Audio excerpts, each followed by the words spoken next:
picture you're about to see deals with the problem of self-destruction.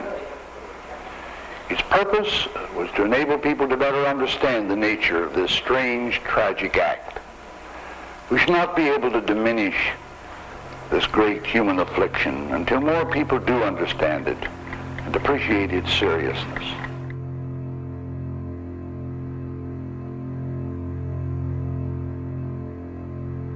A lot of things about the world these days are very scary.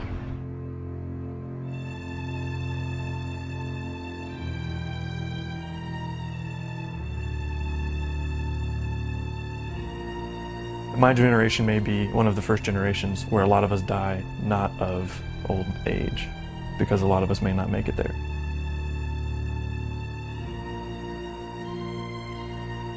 Global warming, it's gonna do this, and our climate's gonna go weird and we're like another ice age or something.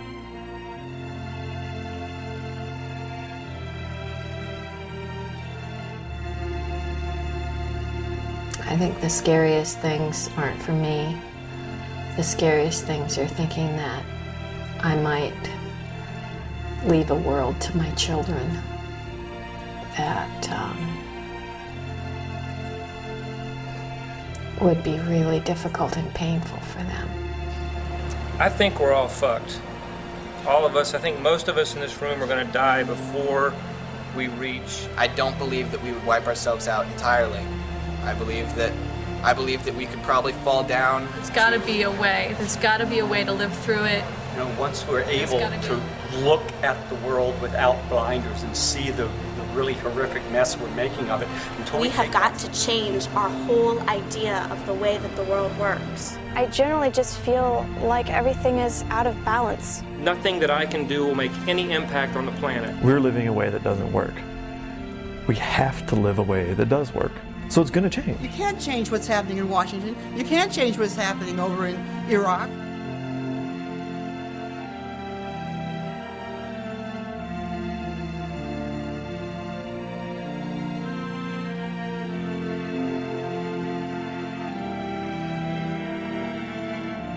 We've met the enemy and he is us.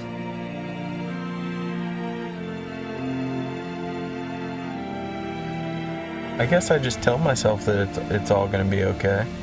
You kind of have to keep going.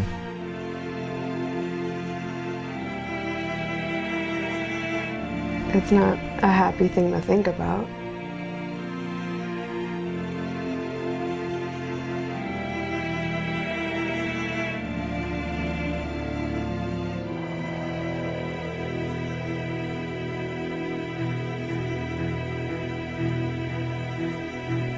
There was a time in my life when I was having this recurring daydream. I'd be sitting in my car, radio blaring, slowly making my way forward through a fast food drive-thru. I'd get to the window and they'd hand me my drink and my burger and fries. And as I waited for my change, off in the distance, a bright flash and a rising cloud. And as the full force of the nuclear blast washed over me, as the icy cold of my overturned Coke seeped into my jeans, I'd think to myself, what a way to go.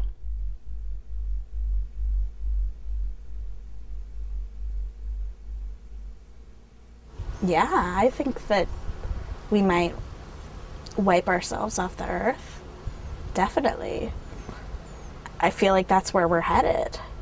There's an emptiness that other needs, the real desires aren't being met.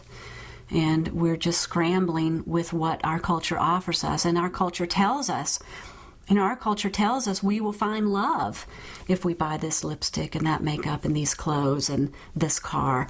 I think it would be okay if we gave the earth back to everybody else who is not as destructive. All the rest of the life on earth.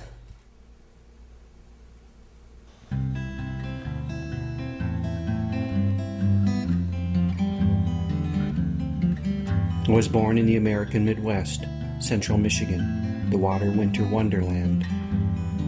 I was raised in the arms of an extended rural family, mostly farming folk, solid, hardworking, quiet, giving.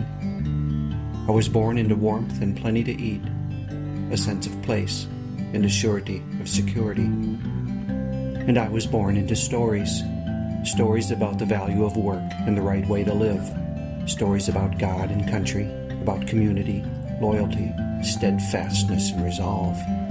Stories about the role and place of humans on this planet.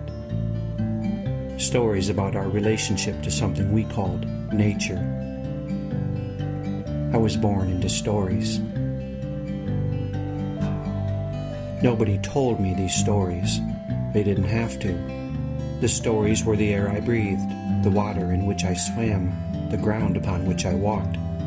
They were all around me. We didn't even know they were stories. We just thought they were the way things are.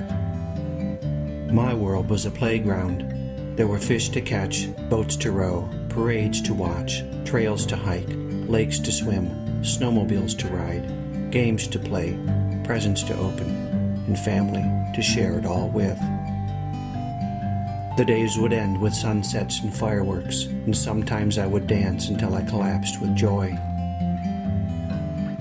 It was a magical land, cherry popsicles and warm milk, birthday cakes and store-bought costumes and brand new chairs under the tree. A land of giant geese, well-dressed poodles, talented birds, and even more talented people.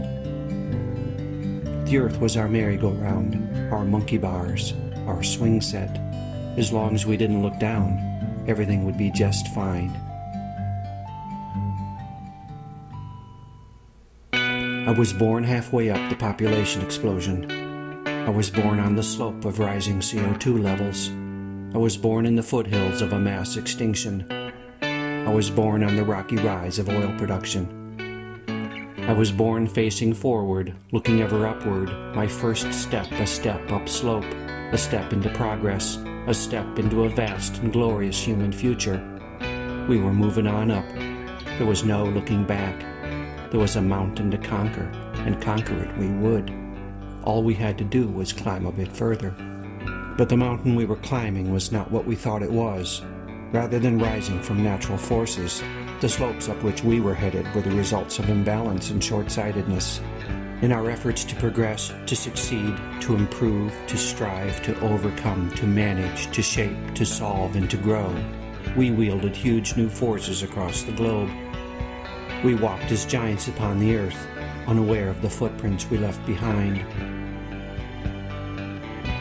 I have walked that path, unaware of my own big feet, enacting the stories of our culture, not stopping long enough to feel the instability of the slope underfoot.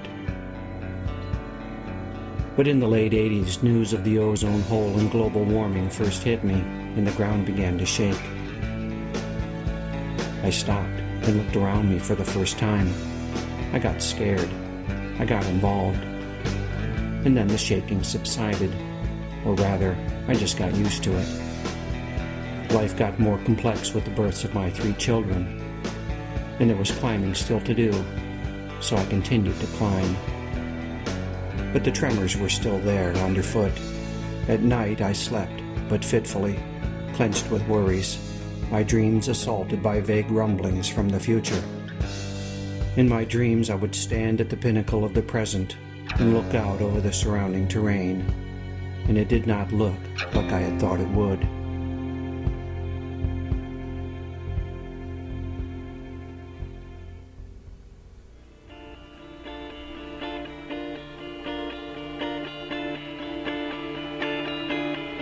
A faint howling in the distance pierces the night.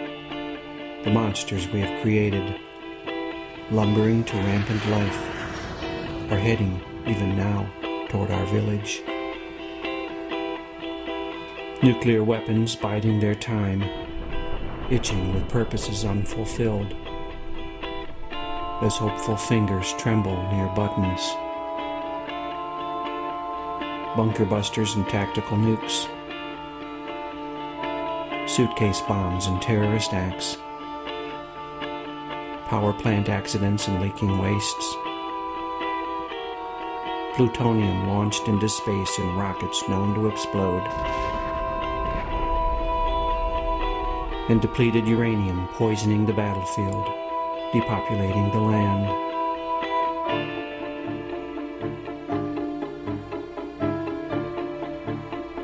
Chemical warheads and biological black magics, sarin and soman and VX and phosgene, anthrax and smallpox and plague, enough to take out entire cities, enough to cover the planet. And they don't care who lets them out, as long as they get to play. Other nasties lurch toward us on their own. Old friends, new creations, and recent escapees. Ebola, Marburg, Lassa, and SARS. Swine flu, bird flu, HIV, and AIDS. The rebound of tuberculosis, cholera, malaria, and typhus. Prions and mad cows, scrapey sheep, and chronic wasting disease. Cancers that eat away our lungs, our brains, our breast, our testicles, and our ovaries. And new monsters peer over the horizon. Good intentions spliced to blind arrogance and numbing greed. Frankenfoods and Terminator seeds. Herbicide-tolerant and pesticide-laced crops. Patented life, barely tested, quietly ticking, let loose upon the land, as if their creators, having looked at the world, managed to learn nothing at all. The monster's howls grow frenzied. Chemicals in our land, our sky, our rain, our rivers, our food, our bodies, our babies. Rising male infertility rates and Superfund sites and ozone depletion. Rivers dammed and salmon doomed. Topsoil loss and fertilizer runoff. Huge oceanic dead zones and depleted fisheries. And the ghosts of silent whales scraping over the corpses of coral reefs. The monsters advance and forests collapse under their feet, leaving indigenous cultures battered, homeless, soul-sick, or dead. Disrupting water and oxygen cycles and turning soil into deserts as tigers and salmon and tree frogs and falcons stumble down the path toward extinction, their heart-rending voices lost in the chatter of chainsaws and the coughing insults of bulldozers. And all the while, the climate is changing. Angry summers, insistent floods, belligerent blizzards, grudging droughts and pissed-off hurricanes. With poles warming and ice shelves calving, permafrost slumping and glaciers receding, sea levels rising and big cities sinking, as ocean currents halt and superstorms gust, deserts expand and rabbits run and locusts hoard and army ants march and mosquitoes hunt and rodents overrun. The balance undone. Leaving crops destroyed and diseases vectored and famine and rioting and looting and war. The ocean turns acid and corals and shellfish and planktons dissolve. The disruption of food chains, the collapsing of ecosystems. Tonight on the Weather Channel.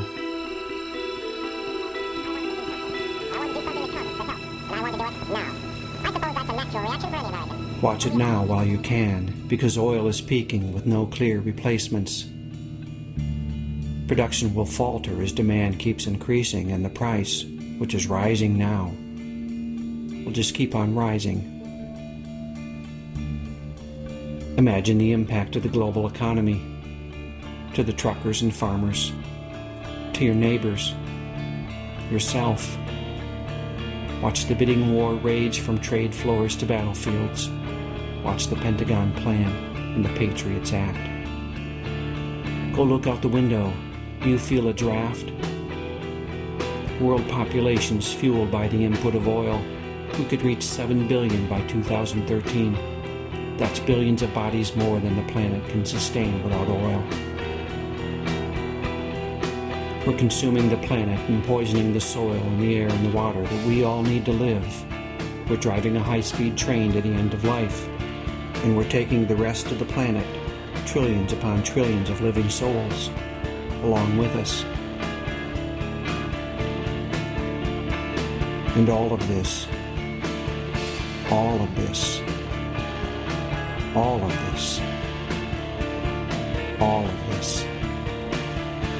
is wrapped tightly inside a culture of denials and lies and absurdities so complex and so powerful that we can barely see through the smog. The monsters are screeching at the village's edge, so huge and so horrible that we cannot bear to look at them.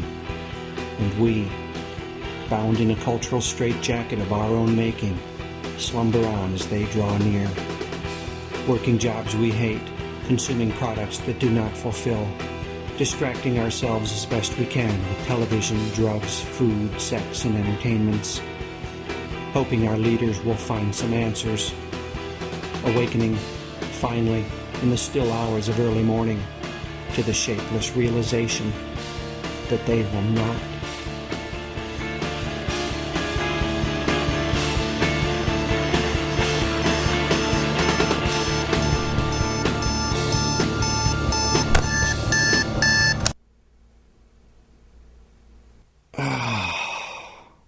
What a nightmare.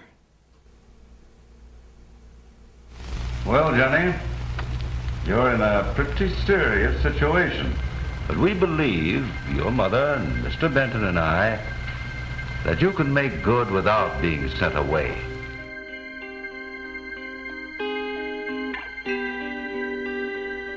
There's always been a part of me that has suspected that I would see the end of the world as we know it in my lifetime. It seemed built into the situation, a certainty of population dynamics, the inevitable end to Mr. Malthus' musings. At some point we would near the sun, our wings would fail, and we would plummet back to the earth. Fuck. New voices spoke of possible futures. Hey, can I have some of those purple berries? Crosby, Stills, and Nash sailed the wooden ships. Shit, not again. Ridley Walker wrote his connections. And Charlton Heston ate Soylent Green with the Omega Man on the Planet of the Apes. You maniacs! The world looked insane to me, but nobody else seemed to notice, so I buried my thoughts and muddled on. Deep inside, this was tearing me to pieces. I remember looking in at night on my sleeping children and feeling a deep and gnawing terror for their futures. But I locked my fears tightly in my heart, hit the snooze button, and slept a while longer. And then I came across Daniel Quinn and Derek Jensen, two writers who helped me, with books such as Ishmael and The Culture of Make-Believe, to recognize the stories of our culture, the beliefs and assumptions and fables that have shaped our lives, the fairy tales we have told ourselves, the madness we have made manifest in the world. Quinn speaks of the Nazi regime, of Adolf Hitler and the story he told the German people, a story about the lost destiny of the Aryan race, a story of oppression and defilement, a story of victory and vengeance and greatness regained. And Quinn explained how the entire nation, oppressors and oppressed alike, Jews and good Germans and gypsies and gays, were all held captive by that story. We who live today inside the dominant global culture are similarly captives of stories. Stories that surround us like the air we breathe. Stories that we enact at our own peril. Stories that threaten the community of life itself. Have you heard the one about humans being separate from nature? Different, special, the pinnacle of creation? Or about humans being innately flawed, violent, selfish, and greedy? How about the one that says that the world was made for human beings to manage, control, and exploit as a resource, and that the world has no value beyond its utility? Or the story about there being only one right way to live, and one right way to understand and view the world? Or about how unlimited growth, competition, and production are all unquestionably good? Or the story that tells us that we can have and do anything we think we want, because there are no limits. There were people in the world looking squarely at our cultural stories and at the global predicament and seeing what I saw. Our culture, in its present configuration, could not last. I was not alone. But the transformation, or the collapse, still seemed far away. It would come one day, but not now. There was time. There was hope. Somewhere, there were people taking care of it all. And that's how it was for me, year after year. I lived the middle-class American life. I lived the stories I had learned as a child and tried as best I could to ignore the rumblings of fear that haunted my depths. And then I started to work on this documentary. 3 years later, having chewed our way through a mountain of books, articles, websites, magazines, newspapers, and documentaries, having attended lectures and meetings and salons and rallies, and having interviewed friends and neighbors, scientists and researchers and writers and activists and thinkers and feelers and more, and having talked and written and laughed and cried and worried and despaired and regained our power to plunge ahead again, one thing seems clear. The global environmental, political, and economic predicament we live in today is critical. The possible scenarios range into the highly disturbing, and the time frame seems, well, imminent. It's as though we've awakened to find ourselves on a runaway train, hurtling wildly down the tracks, held in place by powerful cultural stories and fueled by our desperate consumption of the very heart, blood, bones, and flesh of this planet. If we don't find some way to stop this train soon, we're going to reach the end of the line.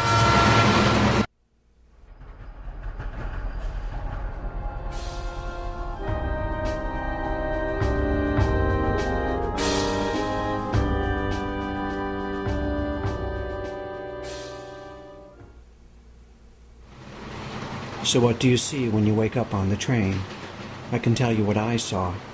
I saw the ground beneath the pavement, the man behind the curtain, the monster under the bed, the real below the rails. The culture of empire works every moment of every day to distract my attention, like a magician using sleight of hand. What happens when I look where the conjurer does not want me to look? I see the trick. I see the reality behind the illusion. I see, if I look long enough, that the empire has no clothes. Ride with me a while. Look more closely at the train and the tracks and the terrain through which we're speeding. If we are to respond effectively, we'll need a clear understanding of the whole of the situation. For me, 4 aspects of our predicament stand out: peak oil, climate change, mass extinction, and population overshoot. In the fall of 2005, Sally Erickson and I circled the country by train, meeting with people to talk about these issues and many others. At some point, you reach the place where you can't get it out any faster. So when you get to that point, you've reached the peak. Then we start downhill. And once we start downhill, that's when economic collapse will occur. That's my friend Tom talking about oil, peak oil, and economic collapse. At first, I didn't get it, so I started reading. And on our trip, I met with some people who knew more about the situation. Over the last 150 years, we've created a society that runs on oil. And it's inevitable that we would have done so, because it's just such incredibly inexpensive, convenient, energy-dense stuff. I spoke with Richard Heinberg, a core faculty member of New College of California and author of 3 books on peak oil. The problem, of course, is that oil is a non-renewable resource. So even when we first started using the stuff, we knew that eventually we'd run out. I met with the journalist Paul Roberts, who wrote a book about oil depletion in 2004. At some point, since oil is a finite resource, you can't keep raising production. Usually this is about the halfway point. When you've depleted half of the resource, it becomes harder and harder to raise production. It doesn't mean you run out, and a great deal of oil is still coming out of the ground.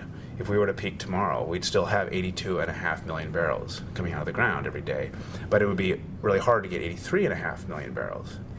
Gerald Cecil, a professor of astrophysics at the University of North Carolina at Chapel Hill, has been so taken by the oil situation that he's now writing a book about it. The rate with which oil has been coming out of the ground has stagnated. It's stagnated at 84 million barrels of oil a day, which sounds like an incredible number, but that's what we use to power ourselves at today's rate of use. And as the world population continues to grow, and as prosperity presumably continues to grow and people power up in their energy use, we get to a situation where there isn't any excess capacity to keep that powering going. And at some point, you end up with a flat supply and a growing demand, and you have serious problems. And that's the nature of peak oil. Are we at or near the peak of oil extraction? There are many signs that we are. Discoveries of new oil peaked right around 1963-64. That was a long time ago. So we're not talking about a couple of years of bad luck in exploration. This is a long-established trend. We've been discovering less oil with every passing year. It's at the point now where we're extracting and using about 4 or 5 barrels of oil for every one that we discover. Now, the oil industry responded in a number of ways, but one of the things it did was begin developing some amazing new technologies to help it find more oil faster. And despite this huge investment in technology and these great leaps forward, the rates of discovery are still declining. Country after country is reaching its own national all-time oil production peak and going into decline. The U.S. was one of the first to do it back in 1970, and now something like 30 or 33 countries are past their peak. And so it's inevitable that within the very next few years we'll see the global peak in oil production. Nobody's ready for that. Not ready for what exactly? What will the end of cheap oil mean for the world? I went to speak with the writer and activist Jerry Mander. I'd let myself believe that the real problems were decades away. Turns out they're probably right around the corner. All the structures that now exist, our urban formations, our transportation systems, our means of getting food, globalization as an economic model, capitalism as an economic model, which depends upon constant expansion and growth and ever more resources. It cannot possibly continue to exist because they're all based on the root base of all of it is the existence of cheap energy. In order to avoid a deflationary depression, we have to have continual growth in the money supply, which has to be based on continual growth in economic activity, which must be based on the continual growth in available energy and raw materials. We've built an economy based on the idea that it has to grow every year or else collapse. So soon the economy won't be able to grow, and all signs are that we may be facing a kind of global economic collapse because of peak oil. It seems that if our economy is poised for meltdown, our agricultural system is doubly so. I spoke with local sustainable designer Harvey Harmon and with writer Richard Manning about what he calls the oil we eat. The average piece of food in your supermarket has traveled 3,000 miles or more to get there. So not only is it based on petroleum to grow it, but then it's transported and refrigerated. And it's a system that's very dependent on cheap energy, and it's very energy intensive. If we take a look at about 1940 and an American farmer, that farmer was using roughly a calorie of fossil fuel to make a calorie of food. Today, that same farmer uses something like 10 calories of fossil fuel to make a calorie of food. That means that petrochemicals, fossil fuel, have become embedded in our food supply. If we run out of fossil fuel, that strategy will collapse in a heartbeat. Sadly, with so much at stake, oil grows increasingly worth fighting for. My friend Ray said it best. Prices will naturally begin to rise, and people will probably fight over it more, and the U.S. will almost certainly, with whatever means are necessary, make sure that we get everything we need, and so that will probably make for an unhappy rest of the planet. it's a permanent state of affairs. You know, the fuel crisis will be over in a couple of 100 million years when everything is settled down and there's a lot more having been made from all of us. Having, you know, been squished back under. It takes a long time. Peak oil got my attention. The ramifications are enormous. And if the oil situation is bleak, some say that the natural gas situation is even worse. As writer and professor Otis Graham said, "We've had 300 or 400 years of fossil fuel. It's coming to an end. Is that an historic turning point? It's breathtaking." Even more breathtaking is what happens when we burn this stuff. Scientists used to talk about climate change in terms of centuries. Now they're talking about decades. Now they're talking about next year. Now they're talking about now. My friends and neighbors are talking about it too.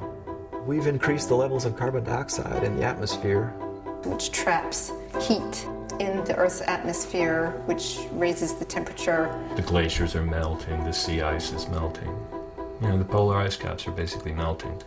And I hate it. I hate feeling like we've done this to nature, and not to mention all of the animals, all of the wildlife that are going to die. It'll begin to happen. It's already beginning to happen. It's happening everywhere. You know, it's happening. It's terrifying. It's a drag. That's putting it mildly. The only good thing I can think to say about climate change is that when I understood the climate situation, I spent less time worrying about oil. Some people have said, and I think they're right about this, we're going to run out of air to burn before we run out of fossil fuels to burn. In other words, the fossil fuels are creating the global warming problem, the CO2, and the pollution problems. And if we keep using those, it's not really a matter of when we run out of fossil fuels, it's when we befoul the atmosphere so much and create so much global warming, it's irrelevant how much gas we've got left. There, see what I mean? You feel better already, don't you? So whom else could I speak with about the climate? Turns out I didn't have to go very far. William Schlesinger, Dean of the Nicholas School of the Environment and Earth Sciences at Duke University, had this to say. We have raised globally in our atmosphere the concentration of carbon dioxide from about 280 parts per million in the late 1800s to close to 380 parts per million today. That's roughly a 30% increase. And the projection is that we'll be 550, 560 in the year 2050. Schlesinger's colleague at Duke, Professor of Conservation Ecology Stuart Pimm, added this. There is now a strong scientific consensus that has caused warming over the last several decades, maybe centuries. And there's a strong expectation that it will continue to do so. So, greenhouse gases on the rise, temperature on the rise, more floods, more droughts, rising sea level. It's been in the news for some time now. How does this impact the community of life? Birds are arriving earlier in the springtime. Plants are flowering earlier. Species ranges are moving northward. We are seeing an extraordinarily strong signal, biological signal, of what global warming is doing for us. Crops and trees will grow in places they don't grow today. We have a lot of suspicion that they may not grow as well. And we're beginning to see extinctions of species that have literally no place else to go as the climate gets warmer. There's one impact I found particularly sobering. The carbon in the atmosphere goes into the ocean. It gets absorbed in the ocean as, I want to say, carbonic acid. Changes in the atmosphere, for example, of carbon dioxide can be buffered by absorption of the carbon dioxide into the oceans, that as you do that, you do change the acidity of the oceans. And we are finding that there's a measurable change in the acidity of the oceans. And that is making it harder for the plankton to form their shells. And if there's a plankton die-off, that's the bottom of the food chain. Plankton, as well as corals, are threatened not only by rising acidity, but by rising temperatures. Phytoplankton levels have declined by as much as a third in some northern oceans, and this has resulted in significant impacts to fish and krill and bird populations. But the reported dangers go far beyond a breaking of food chains, which is bad enough. Phytoplanktons produce half of the oxygen we breathe. Half. And they are a major carbon sink. When plankton dies, more carbon remains in the air, which means more warming. On top of this, new evidence shows that climate can shift very rapidly. Slow changes can build to a tipping point, and the system can then shift abruptly to a new state. This is happening in the oceans, where a global current known as the Grand Conveyor Belt is now being impacted with possibly disastrous results. As Douglas Crawford Brown, director of the Carolina Environmental Program at the University of North Carolina at Chapel Hill, told me, the amount of carbon dioxide that we're putting out into the atmosphere is rising to a point now where most scientists would agree that we may be at a sort of tipping point. We may be at a point where we're going to start to get so much carbon dioxide into the atmosphere that feedback mechanisms that control the temperature of the Earth will start to be stretched a little bit too far. The classic one is you get too much melting of ice, it flows into the ocean, and you shut off the conveyor belt. And if that happens, this will cause dramatic changes in the climate in England. I mean, England would literally become Norway or Sweden if you look at them on the globe if the conveyor belt were to be slowed down. And we're starting to see changes of those magnitudes. This is why I tend to use the term climate change rather than global warming. A warming planet can have heating and drought in some areas and freezing in others, such as Europe and North America would experience if the Gulf Stream shut down.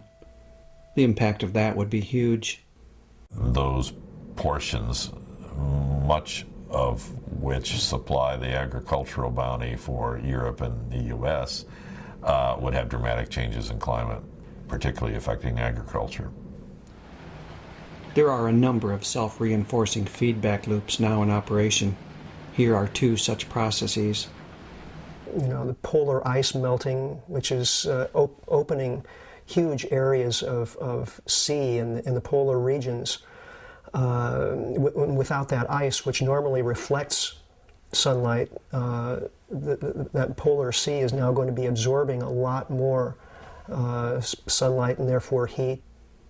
We have a lot of carbon stored in the permafrost, and those permafrosts are starting to defrost, and when they defrost, that carbon dioxide, that carbon is going to be oxidized to carbon dioxide or brought out as methane and so on, and that will be a dramatic increase in greenhouse gases. This may get out of hand, and we'll suddenly be looking at a very rapid warming of the planet.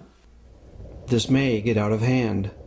Given that there seems to be a consensus that we need to reduce carbon emissions by 70% or more, and given that we live in a world where economies must grow or die, and given that our carbon emissions grow along with our economies, and given that many countries are working feverishly to emulate the American way of life, it's difficult to see a way to stop it from getting out of hand.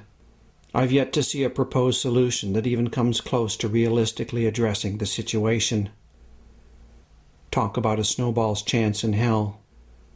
I mean, it's like I used to take this martial arts class, and a lot of these guys, it was a kind of a kung fu thing. A lot of the guys in class would be saying, well, what if I meet a guy that's really good in taekwondo? Or what if I meet a really good boxer? And the teacher would say, well, you're going to get your butt kicked, you know? And so what if we run into a tipping point where we have this kind of accelerated scenario of climate change? We're going to get our butts kicked. It's very possible that global climate change is out of our control at this point, no matter what we do, whether we implement Kyoto or Kyoto on steroids or whatever it is. I don't know how it'll be manageable. If they can't manage the fallout from the New Orleans catastrophe, what's going to happen when they try to manage a society-wide catastrophic situation? We can take a lot of punches. Nature takes punches pretty readily. Global warming is a really severe punch. And all that we depend on for natural systems and agricultural systems is about to be wiped out pretty drastically. About to be? What is he saying? Do we dare speak of such disasters as inevitable? If we speak of inevitability, will that overwhelm people? Will they slide into apathy and diversion? Isn't that where people already are? I don't feel like I can afford to look at anything less than the truth. And then I must ask, what are we made of? Who will we be in the face of such truths? If we don't look at these things, one thing seems certain. Generations to come are not going to be very happy with us for refusing to get serious about these hugely important issues. What really gets me is it's not just our human descendants. Millions of species and more are now threatened by our behavior.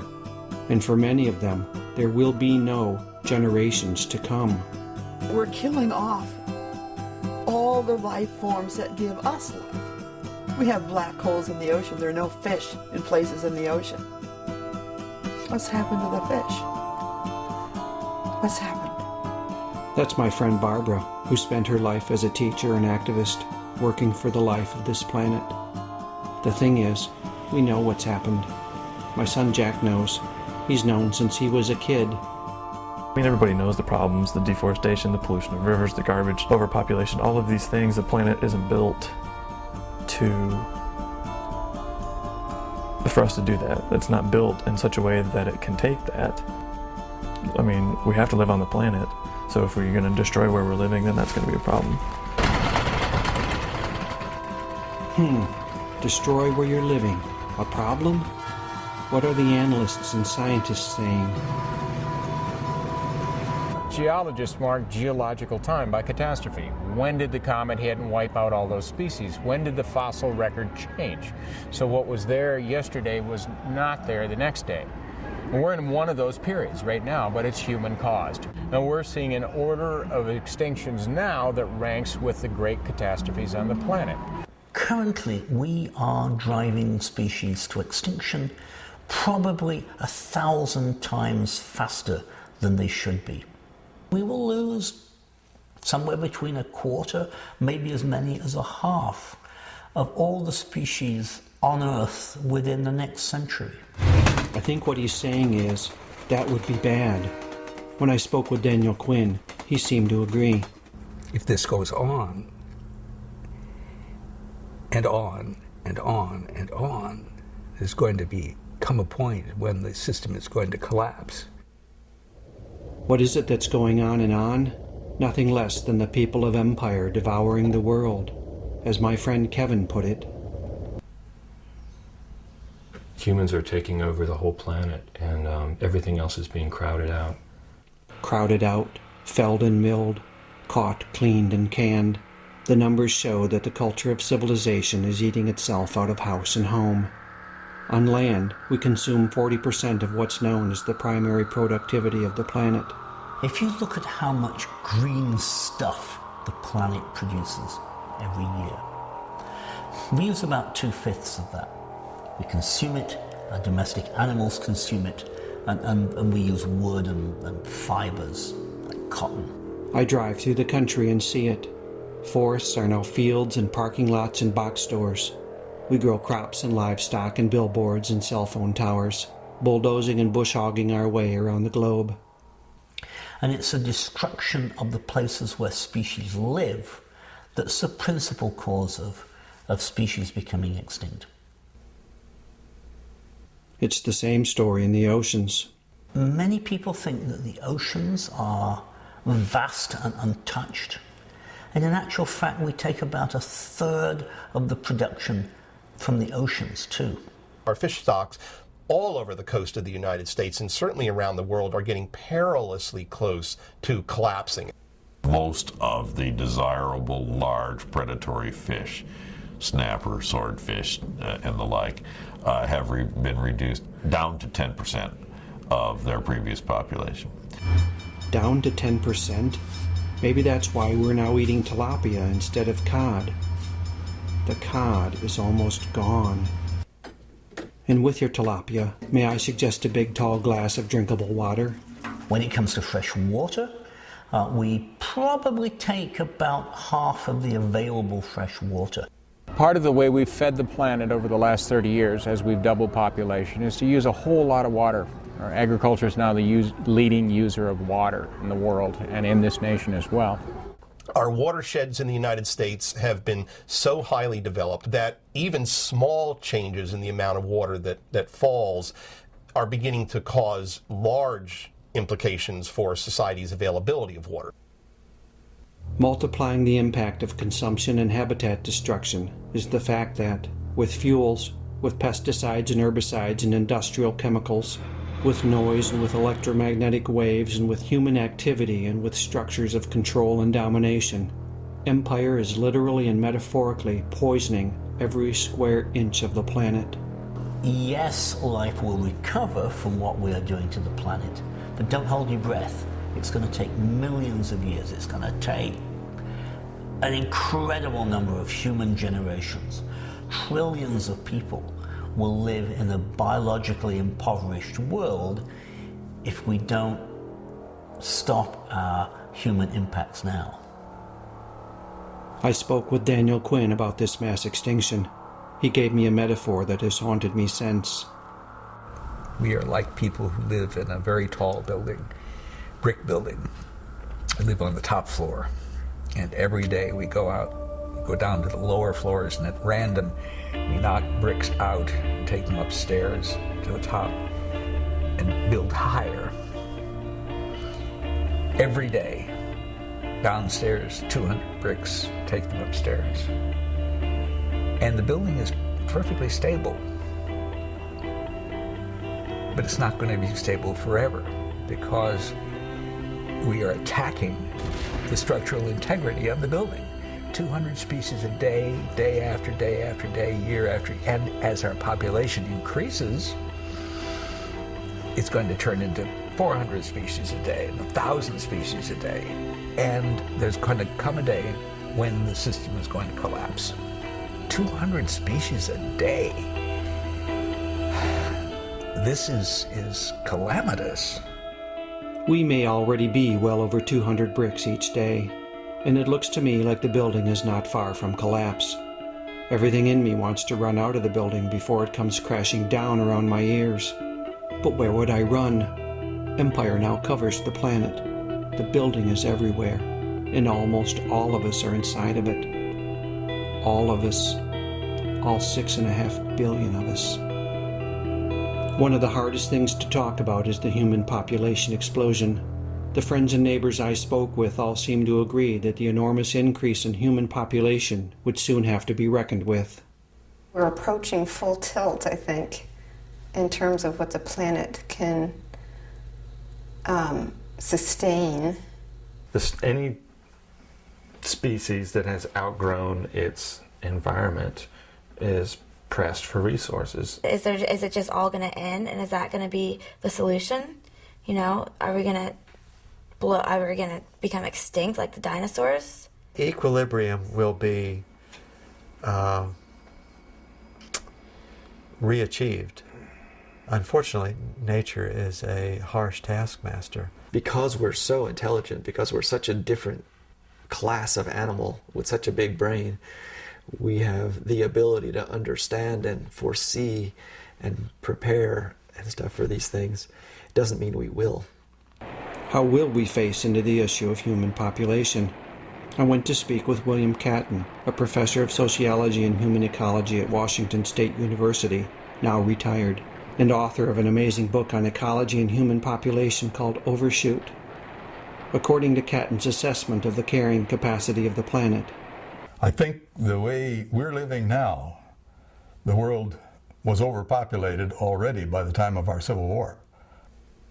The population at the time of the U.S. Civil War was just over 1 billion, so we've now overshot that number by more than 5 billion, as Catton told me.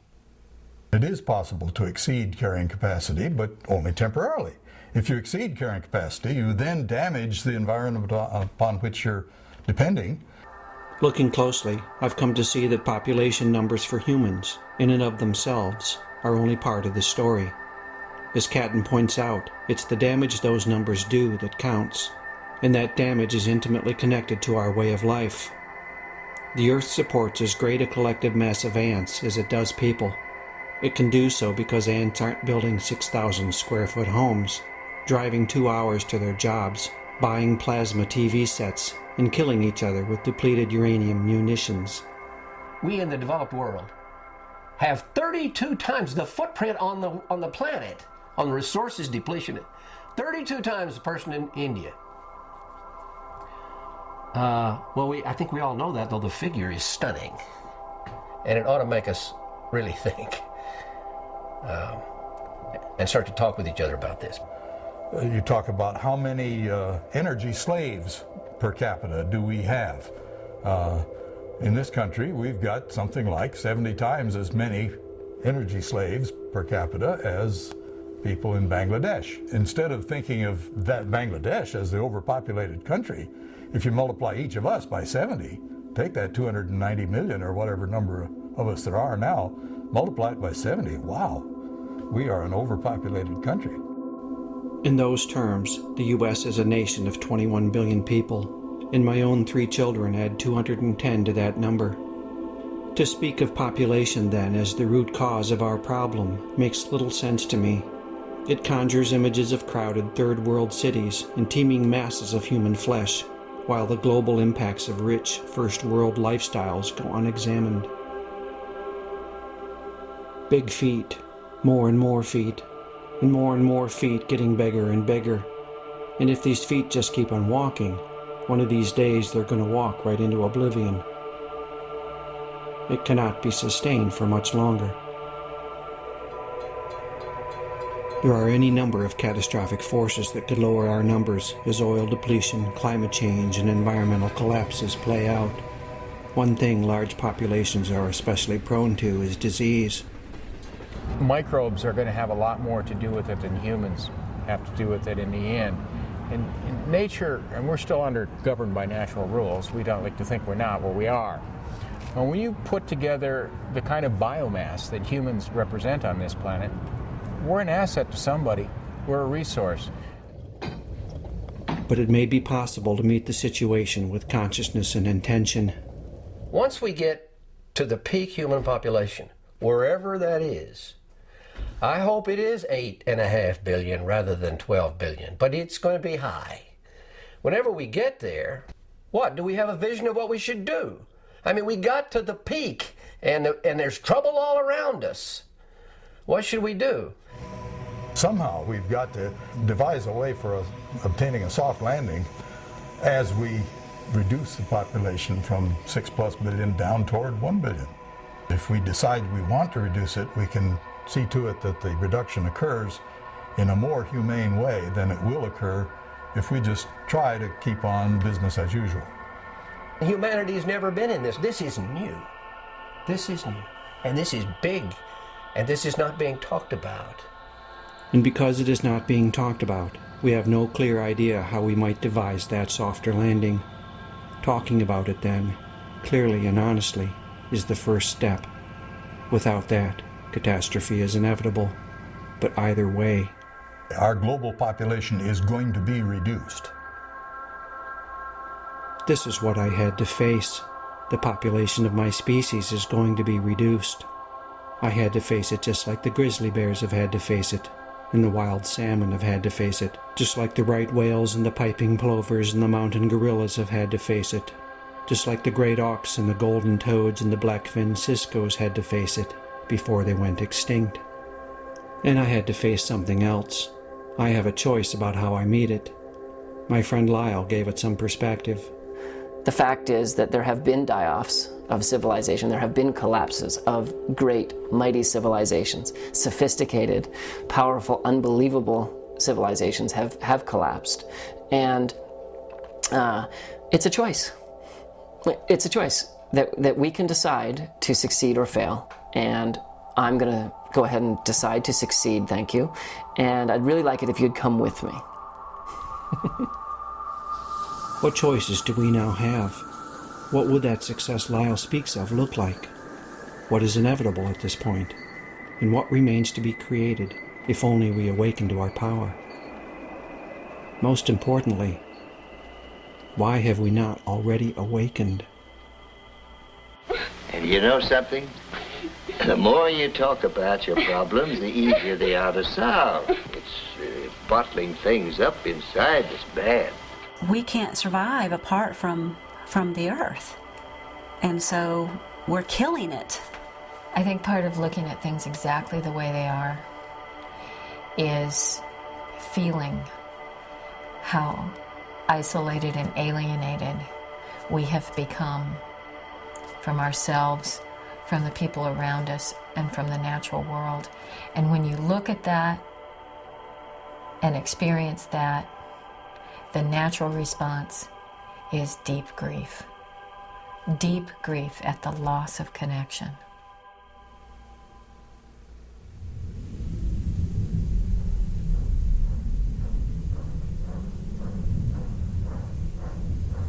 There are other issues we could have looked at. How do we face into all of this information? It looks as though our very survival as a species is now in question. As I gaze unflinchingly at the world situation, the information goes right into my body. I feel shaken to the core. I feel like running away. I feel, at times, like I've been hit head on. I know I'm not alone. I wish I had some magic potion. I wish I had some easy fix. I wish I could just tell you that everything is going to be okay. But of course, I can't tell you that. And probably, deep down, you already know that. What chance do I really have, Doctor? Mr. Marshall, I have no desire to mislead you. I'm sure you realize that recovery is not a sure thing. 36 years after the first Earth Day, 44 years after Silent Spring, the planet is closer now to ecological meltdown than it has ever been. If what we want is to stop the destruction of the life of this planet, then what we have been doing has not been working. We will have to do something else. When we stay focused on the question, what do?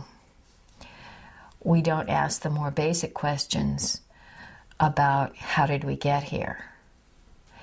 And if we don't ask those questions, I don't think we've got much chance of affecting the kind of radical change that we're going to have to affect if we're going to make it.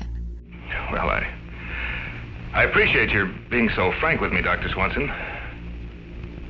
I guess I don't have to tell you how I feel.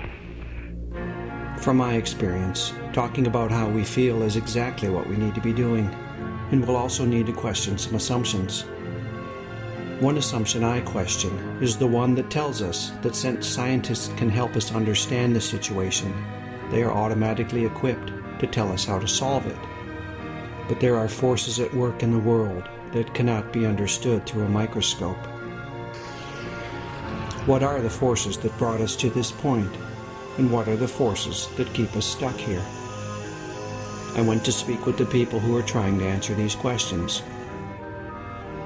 I realized that I would have to step outside of the culture so that I could see it from a new perspective.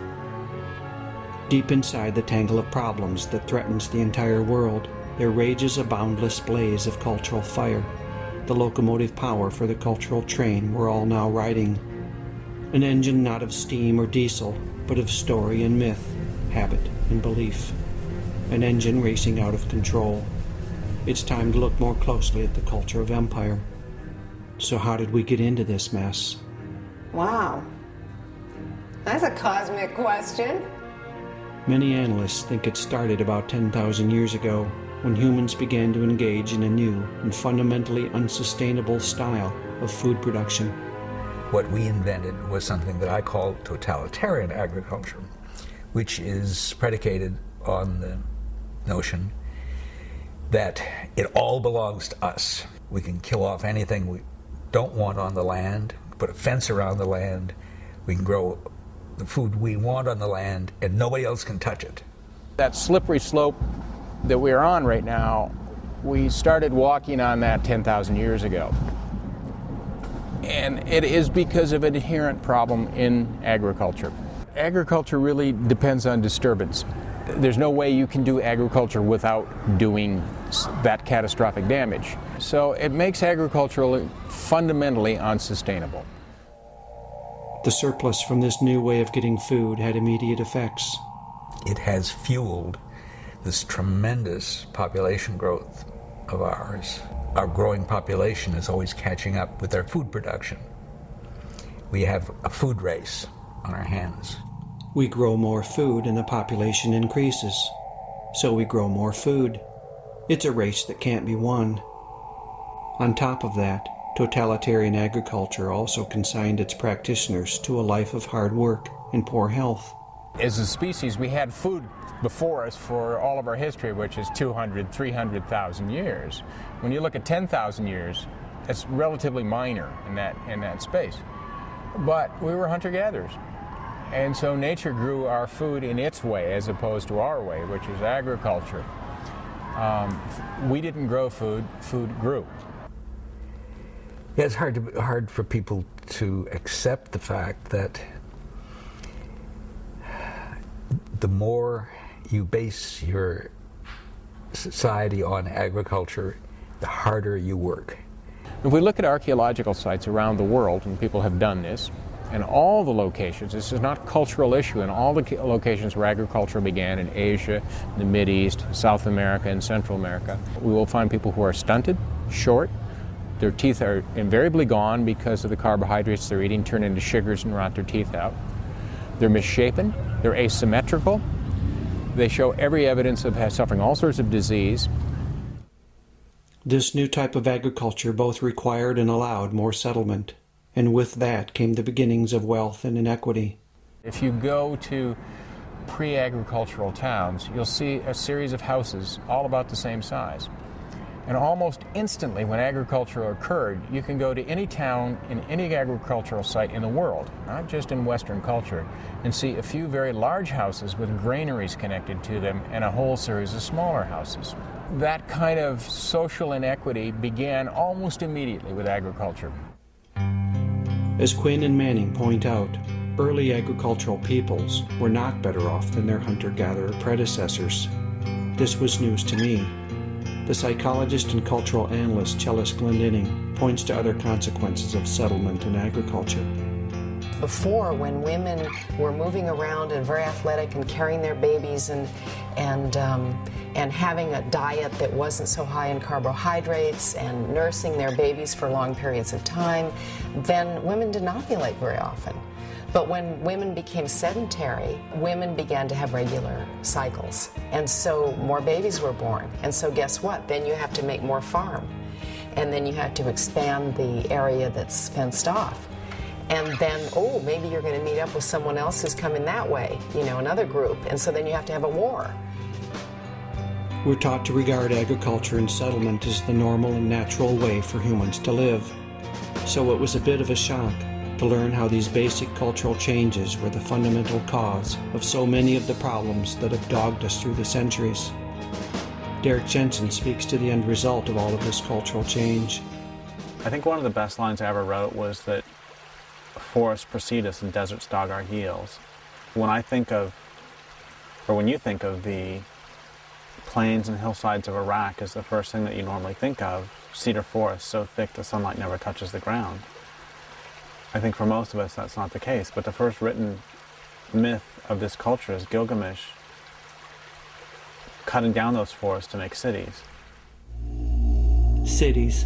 Settlements begat villages, which begat towns, which begat cities.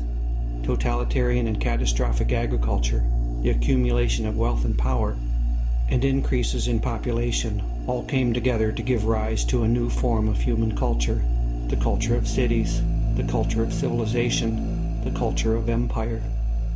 I realized as I was writing the newest book, Endgame, that I'd been bashing civilization for probably 10 years now, and I never defined it.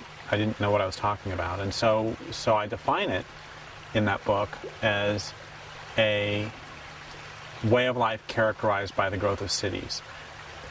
I've defined a city as a collection of people living in numbers large enough to require the importation of resources. A city could be defined almost as a human ecosystem that grossly exceeds the carrying capacity of its local environment.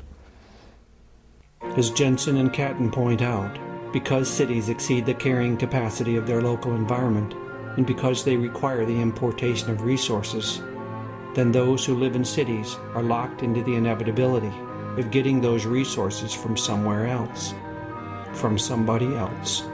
by whatever means is necessary.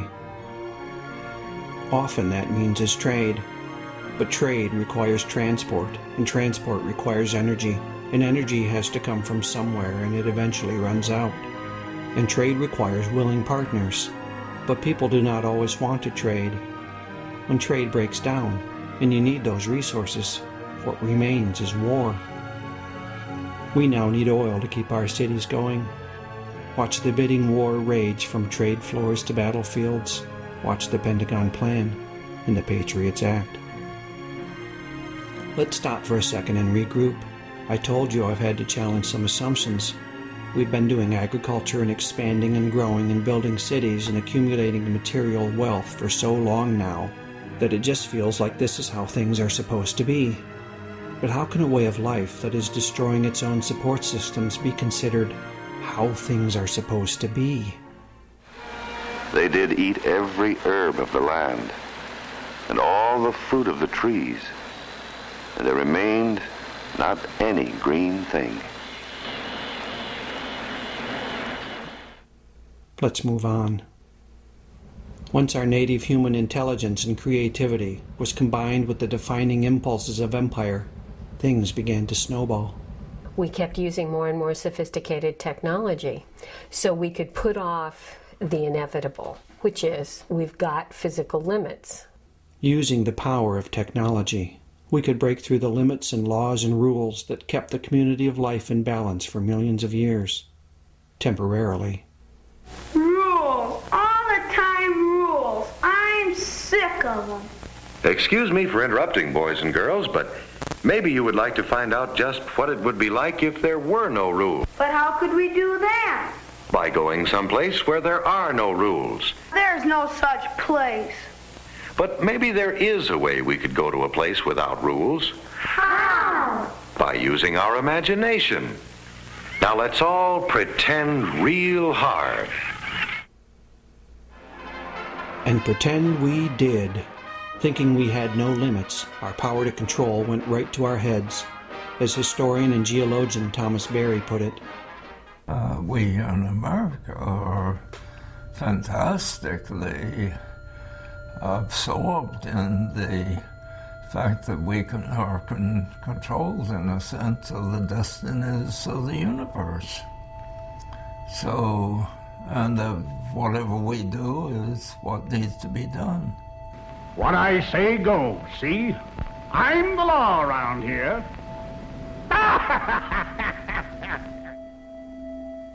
But the belief in the power to control has proceeded on some faulty assumptions about the limits of science.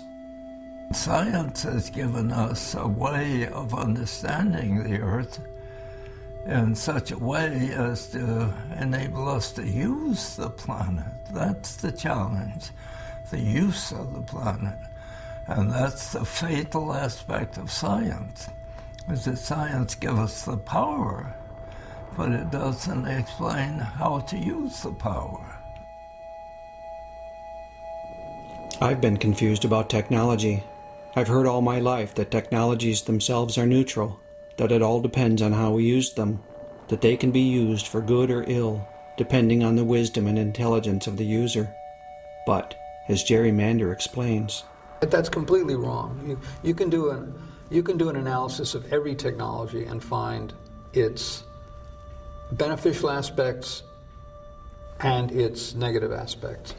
The idea that it's just about the way we use it is absurd, because these are built-in factors. As an example, the difference between nuclear and solar is more than in how we use them. Each technology has built-in characteristics that determine how they end up being used, and who uses them, and for what. Military scientists are not now working on a solar-powered warhead, and neither am I looking to put a nuclear water heater on my roof. Because of this misunderstanding, it's easy to get trapped in the myth of the techno-fix. Ever since that division of humans and human space away from the rest of the world, there's been one problem arising from that situation after another. You know, oh dear, we have to pipe in more water for the more farms, you know. Oh dear, now we have to travel great distances. Oh dear, now we need more resources, we need more land. whatever. It's been one technological fix after another. And then as soon as you try to answer something with some kind of a technological fix that doesn't really go to the root of the problem, then there's going to be new problems. And then it just rolls along, you know. And so now, I mean, you look at the state of the world now, and half the people in the world are living in urban areas. You know, so how do you answer that? You know, and the population explosion has gone to such an extreme. How do you answer that, but with another technological fix? Half the people in the world live in cities, and cities, by definition, exceed the carrying capacity of their local environments. I don't think most people know this. But you'll agree that to make up your mind fairly, you have to know all the facts. See, I don't think you know all the facts. If we knew all the facts, we'd have discarded the myth of the technofix a long time ago. To my eye, our crisis, at its deepest levels, is a crisis not of technology, but of meaning and purpose. We keep acting like all we need do is throw more technology at it, while we fail to understand or even see the clearly cultural issues that doom to fantastic failure these ever more desperate attempts to keep the present system going. We've been pretending for so long, we've forgotten what we once knew. You can't survive in the long run if you don't follow the laws of life. As we settled into agriculture and civilization settled into us. We fenced ourselves off from the world. And everything inside the fence became what we needed to survive, and everything outside the fence became threatening, wild, you know, uncontrollable. We'll keep it out. And our technologies cut us off from our own experience. We can build a culture that sits between us and the world, and that mediates our behavior toward the world, and what mediates what we do or what we perceive. If you have a spear, it becomes a lot easier. You don't have to kill somebody right in front of you. You can kill somebody 30 feet away, and that distance makes it easier to kill. And if you've been sent into war with a B-2 bomber strapped to your back and an array of high-tech sensors at your fingertips, you can kill Iraqis with no more thought or feeling than you might have wasting the Covenant on your Xbox at home. This disconnection from the world, from other people and other creatures, altered our relationships and left us confused and wounded. Our relationship with the universe becomes a use relationship. Now that's disastrous. Just like to say to another being, a human, you used me, is about as terrible a thing as a person can say. Now the planet Earth is telling us, you used me. At what point do we stop and listen? And if we stop and listen, what will we be able to hear? Disconnection has stopped our ears. The planet's voice barely registers. Our minds are clogged with stories. Central to my understanding of the world is this: all cultures are based on stories. The culture of civilization and empire comes with its own unique set of beliefs and impulses. Listen to some of the stories that have brought us to our present predicament. There's never quite enough. We're innately flawed. It's heresy today to say, let's stop growing. Hard work is morally virtuous. More is better. The physical world, as I see it, is everything. We can solve any problem. I mean, they actually say that the way to be happy is to own more stuff. We are to subdue the earth and have dominion over it. We own. We own the planet. We own everything here. We own these resources. Humans have rights, and nothing else have rights. There are many times in which people just don't want to be told that such and such a place is off limits to them. Living with stories like this, is it any wonder we're devouring the planet? In some ways, we're in a culture of 2-year-olds where we just won't look at the limits. Dominion over the earth in Genesis didn't mean to leave this pillaged and smoking. Daniel Quinn has named some of the basic stories of empire.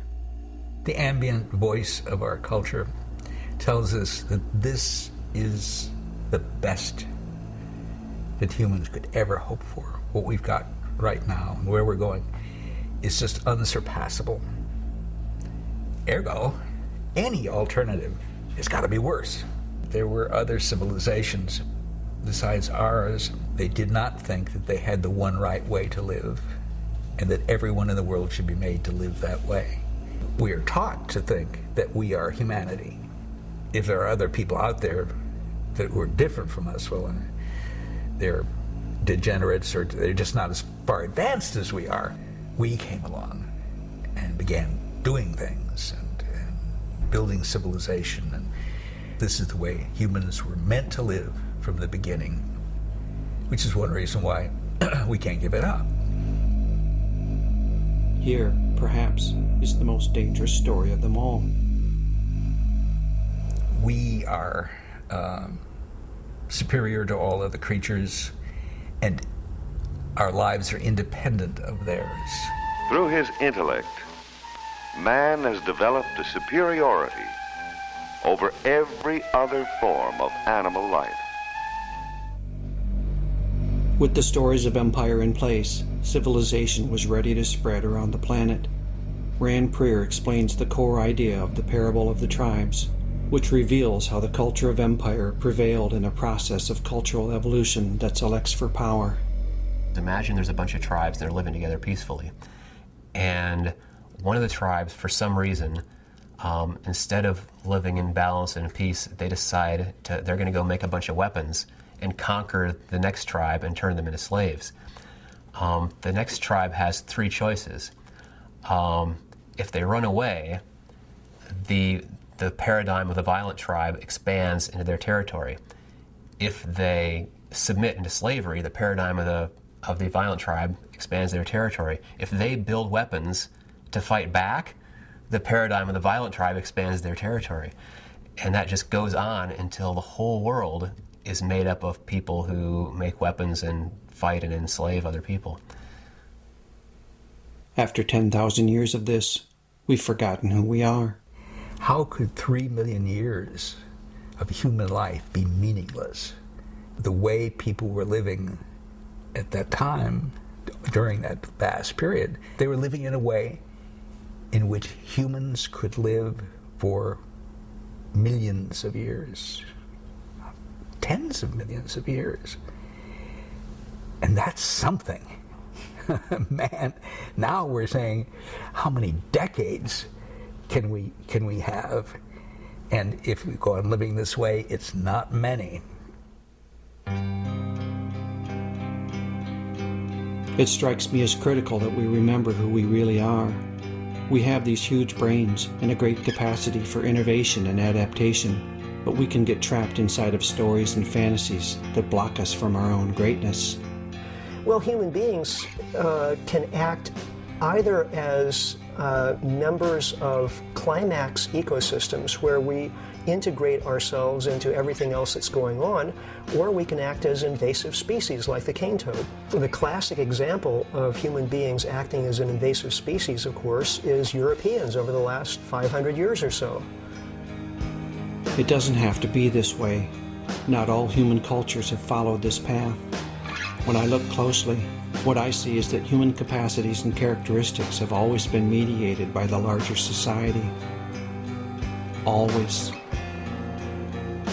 One person I spoke with who discussed our present predicament in terms of inherent human characteristics was Richard Manning. To survive in our hunter-gatherer days, a very narrow field of vision. You had to be concerned with what was happening around you in the immediate 100 yards. You had to be worried about what was going to happen in the next 10 seconds, or 5 minutes. Where was that tiger going to come from? It was going to bite your neck and kill you. And so our strongest instincts are geared to the immediate. Our adrenaline doesn't start to flow when we read about global warming. It starts to flow when somebody put a fist in our face. And yet the Haudenosaunee evolved a culture that balanced those strong instincts. They make decisions based on their impact on the 7th generation. Contrast that with the culture of empire.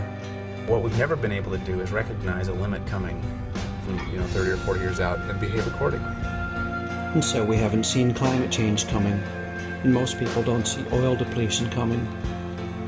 And there are other forces in the universe that play out over the long term, Exponential growth and population dynamics can both unfold over generations, making them, for humans blinded by their own culture, difficult to see.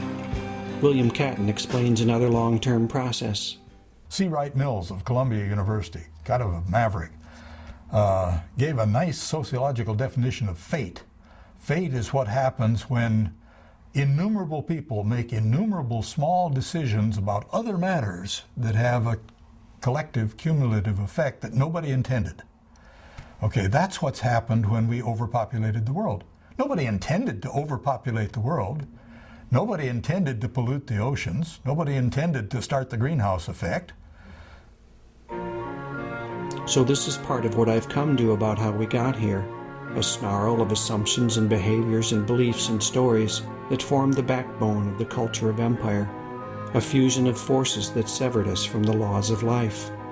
This culture tells us that we can live apart from those laws, without limits, without rules, but doing so has left us and the planet battered and beaten.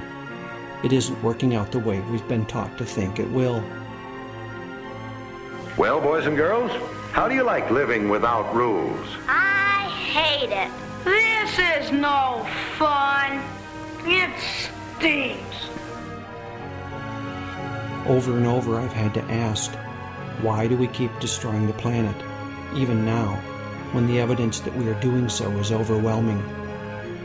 The first thing to note is that all of these historical forces are still in play, and some new forces have arisen in our time. It's sobering to consider that we're trapped in an economy that must grow or die. The economy will, can, and must continue to grow. Now, of course, this is an absurdity because we live on a finite spherical planet. So there's only so much stuff to chew up and spit out. We're assaulted by corporately controlled media that keep us delusional. People tend to think that they have a choice about what information they take from television. And we are sitting and receiving a form of information in which is very, very powerful. It comes in the form of images, and once the images go in, they don't go out.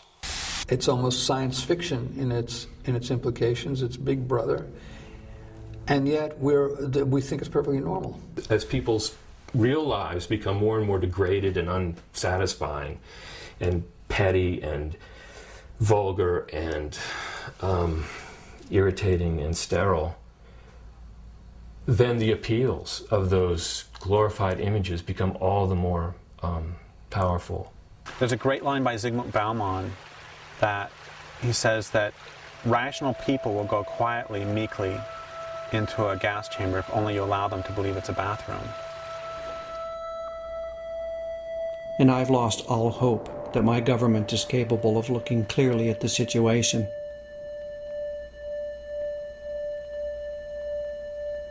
Sadly, it looks as though much of our educational system leaves us totally unprepared to question the dominant culture. It numbs our critical thinking skills instead of developing them. And it goes along with technical, industrialized society because you need to turn people into interchangeable machine parts where you can pull one person out and stick another person in the same spot. These children are being taught to accept uncritically whatever they're told.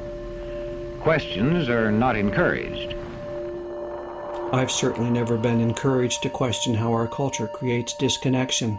Every one of us is living in this little comfortable bubble that's completely disconnected from the real world of animals and plants and soil and water and natural forces that produces everything that's of any meaning whatsoever on this planet. If your experience is that your food comes from the grocery store and that your water comes from a tap, you will defend to the death the system that brings those to you because your life depends on it. If your experience is that your water comes from a stream and that your food comes from a land base, you will defend to the death that stream and that land base because your life depends on it.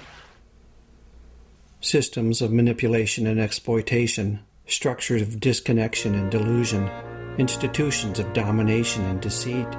I had to ask, who would create such things? Only people who have become almost wholly disconnected from their world. people who have forgotten who they once were, people who have been deeply wounded. We've gotten lost in a hall of mirrors. Everything that we receive, everything we see, hear, smell, taste, feel, originates in or is mediated by humans and machines. That affects our consciousness.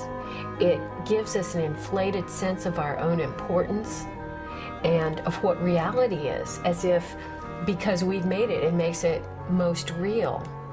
As any narcissist knows, it's endless. We can never get enough of that reflection of ourselves. What we're really aching for is real relationship. Our animal bodies, I think, formed by the earth itself, want and require a real relationship to the world, to the water, wind, and soil, to the animals, plants, and fellow humans that comprise the community into which we were born. But we're stuck in the hall of mirrors, and we've begun to lose our sanity. So that you see the beginning of something like dissociation, like post-traumatic stress disorder, like schizophrenia, like multiple personalities. You know, you see that the fragmentation in the world today is being mirrored in all of these kind of very severe psychological disorders. If you're in that sort of solitary confinement, you're going to start hallucinating, and you may end up believing strange things like the idea that humans are superior. Acting out of that belief of superiority, of entitlement, of invincibility, empire has conquered the world, but that conquering has bounced back on the conquerors, leaving everyone wounded. If the world, the system that we're living in, is harming other people, then that's something that, you can't live with that. So if you look at the people who have been assimilated into empire, and if you look at the imperialists themselves, you find an incredible dissociation from reality. Dissociated from the reality of the planet, we don't act on its behalf. Feeling for nature is diminishing to the degree that people are less desiring and less able to influence policy about nature, or to do anything to protect nature, or to have any feeling for nature. It's hard to have feeling for it if you never have any contact with it. And it's hard to have any contact with the rest of the world because we're living like an animal in a cage. Just think about an animal in a zoo. An animal's deprived of the very things that keep that animal going, the smells, the sights, the sounds, the instincts, the hunting.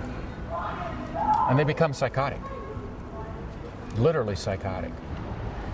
I think that we've done something to ourselves that is exactly analogous to that. We've put ourselves in a cage, in this cage of civilization, of cities, and it's made us, in a way, psychotic.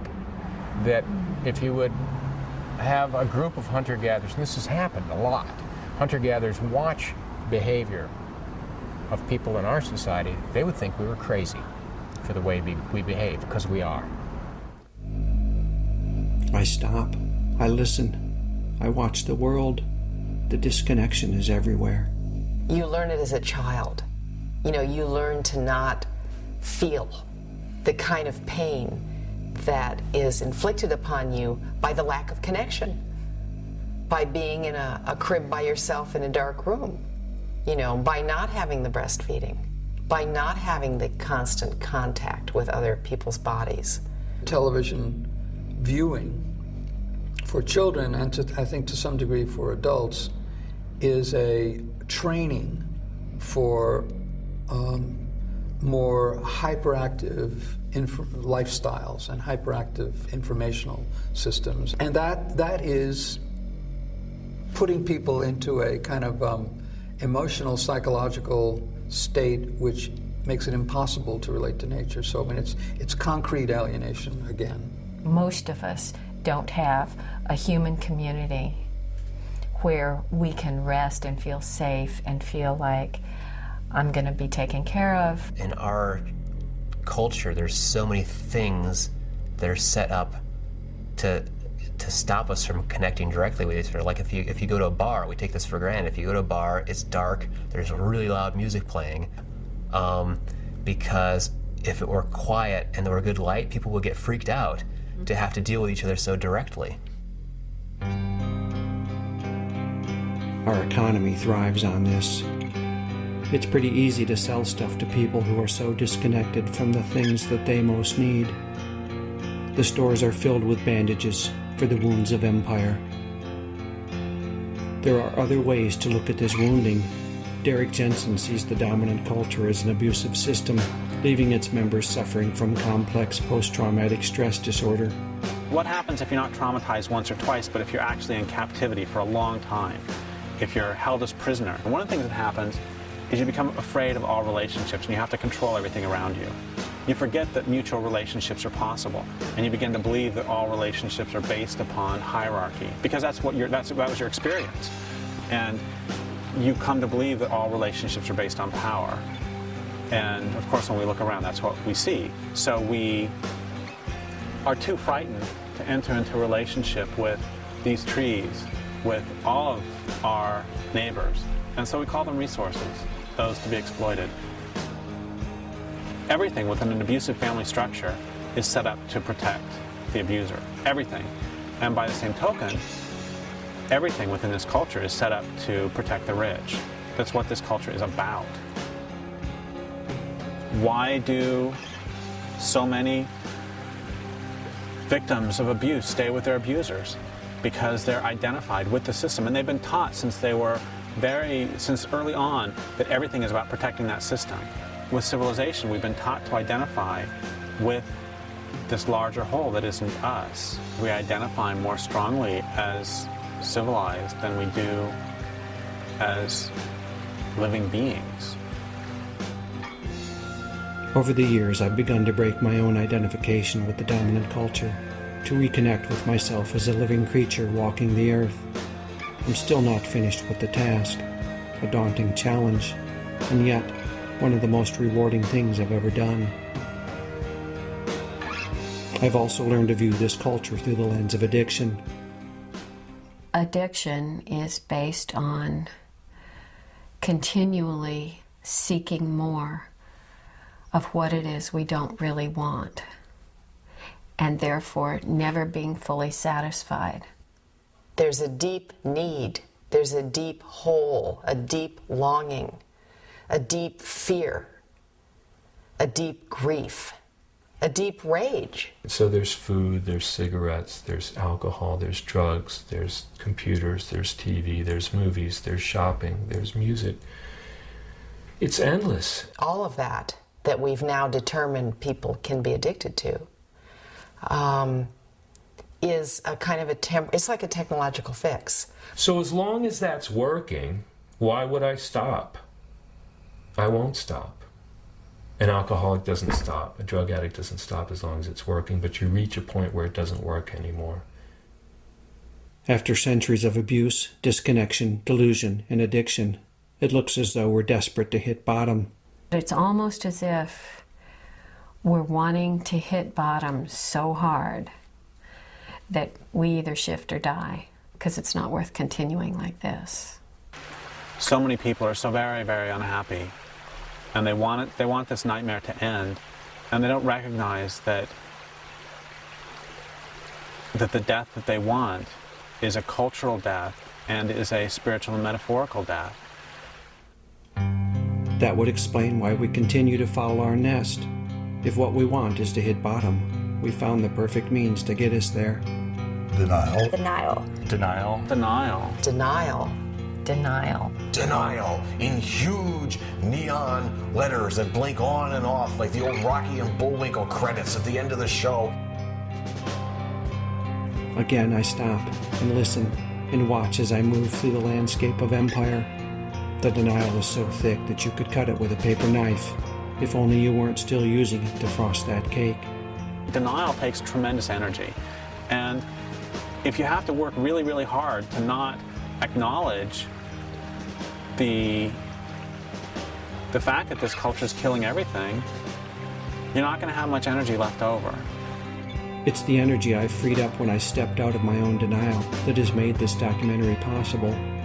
The more I let down my defenses, the more I find the power to look more deeply at the world. And when I look, I find the story of somehow, a fantasy that keeps us passive in the face of the world situation. We've muddled through things before, and somehow we'll muddle through this one. Somehow everything's okay. Somehow. How do we get there? You know, it's like it doesn't do any good to fantasize if there's no way to get from here to there. Is there a way to get from here to there? And where is there exactly? Where do we go from here? As world events break through our walls of denial, voices of helplessness and resignation fill the air. You know, if we knew somehow way to get out of it, we would, but we don't. Whatever's going to happen is going to happen. There's going to have to be some sort of catastrophic event. A meltdown of all of these systems that we've been depending on. Figure there's no way to stop the train from heading off the end of the bridge. You know, we're just going to go down screaming. And finally, you just say, fuck it. This is, let's just fuck it. Who cares? You know, we might as well go out and party and have a good time because the world's not going anywhere good. This system feels like a trap, a madhouse, a prison. With resignation this profound, it seems as though there is little left to do but to make the prison as comfortable as is possible.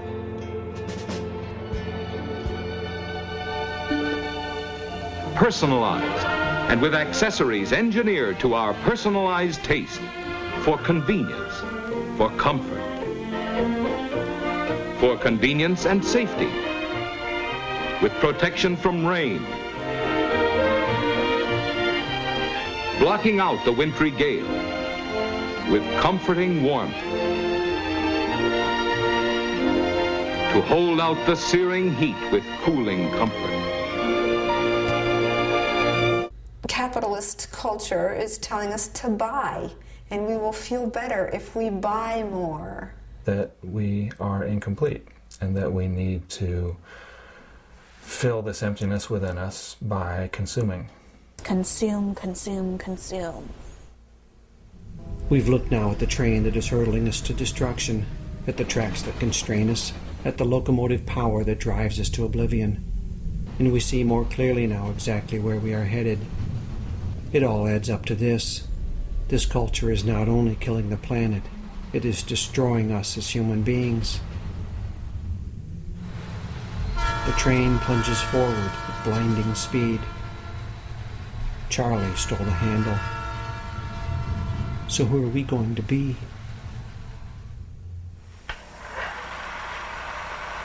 In the film, I see a man standing on the ledge.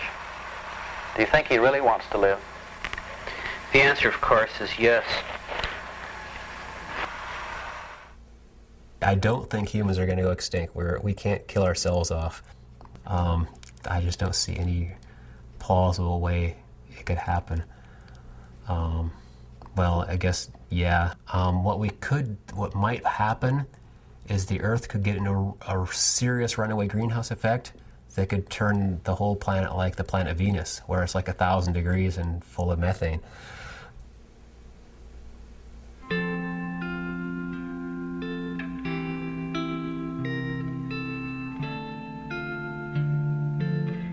A powerful creative tension arises when we hold two things at the same time, a clear assessment of where we are and a clear vision of where we want to go.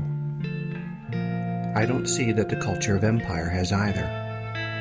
Trapped in a fantasy of domination and control, any clear assessment of the world gets trampled underfoot in the mad march toward the scam of progress. Traumatized by disconnection and abuse, the people of empire now hold visions that are unhinged and insane. Born and raised in captivity, we're now so institutionalized that few of us can even see the prison bars. But we all know our cell numbers. Waking on the train, we find that we don't know where we are, and we don't know where we're going. We hear the whistle blowing, and we can see the world speeding by. Some of us want to stop the train. We want to get off before it reaches the end of the line. But we have no clear idea how to get from here to there.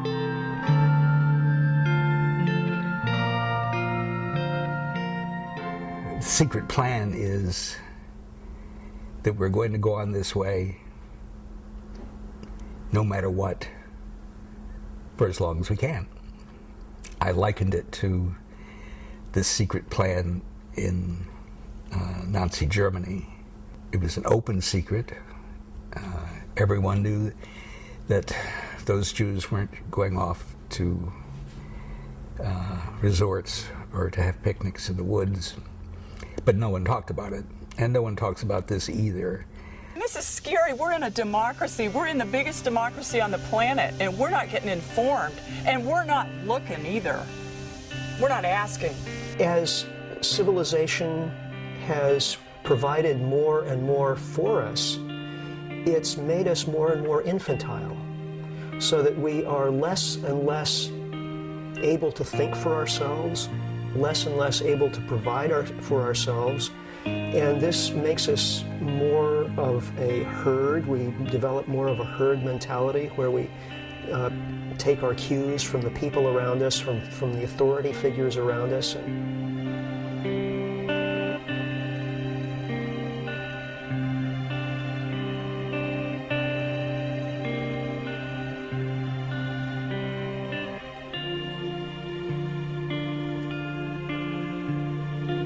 The situation is desperate. It's the worldwide eco-slam, where climate crash goes head-to-head with the peak oil kid and overshoot tears into mass extinction.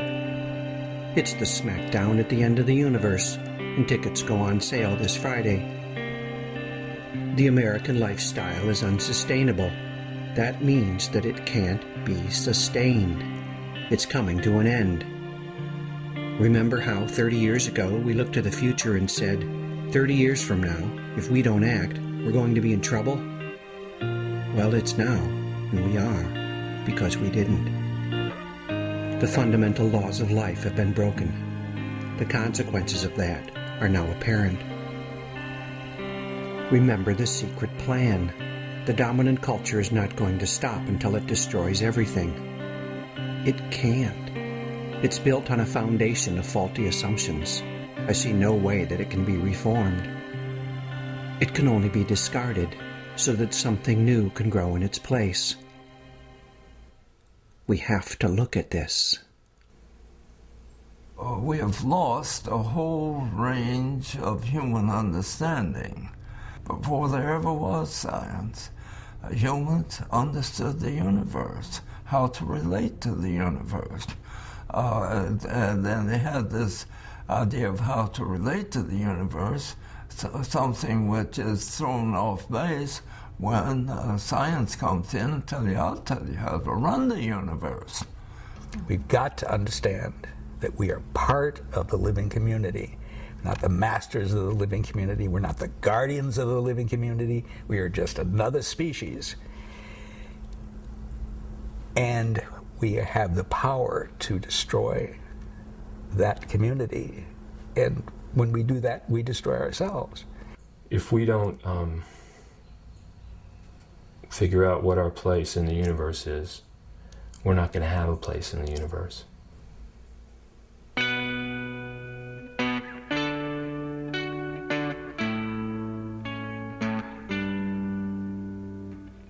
I have read many books about the world situation, and I have noticed a curious thing. The happy chapter. After an entire book of dire prognostications and appalling facts, comes the chapter at the end that says that if only we do this and this and that, we'll find the solution. That while there is much to give us concern, there is also much about which we can be hopeful. I don't like happy chapters. They've lulled me back to sleep. They suggest that somebody, somewhere, somehow is handling it. I can just go on with my life. And hey, we've got 30 years or so, right? That's lots of time. I'm sorry, folks, but I think time's up. I have no happy chapter to offer you. No list of quick and painless fixes. No plan that will keep the train rolling forever on this track. I see no way for that to happen. If there's going to be a happy chapter, we shall have to write it together with the rest of the community of life. on the pages of the living world. I sometimes had dreams about my grandchildren coming also. And these dreams sometimes turn unpleasant because the grandchildren come and they come from a North Carolina and from a California that is polluted, the air they can't breathe. And they say, "Granddad, did you let that happen?" And they're angry when they get there. I think they're going to look back and shake their heads and say, what happened to those people? How did they lose sight of such basic things?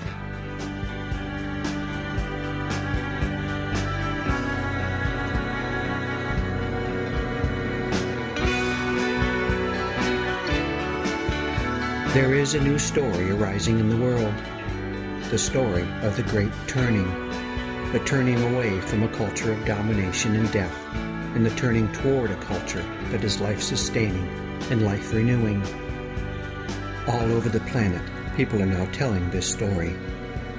The Buddhist scholar and deep ecologist Joanna Macy tells this story in her workshops. The writer and activist David Korten tells it in his book by the same name. It's a story to be told by our descendants, looking back on this present time. Will we be the monsters of our great-grandchildren's nightmares?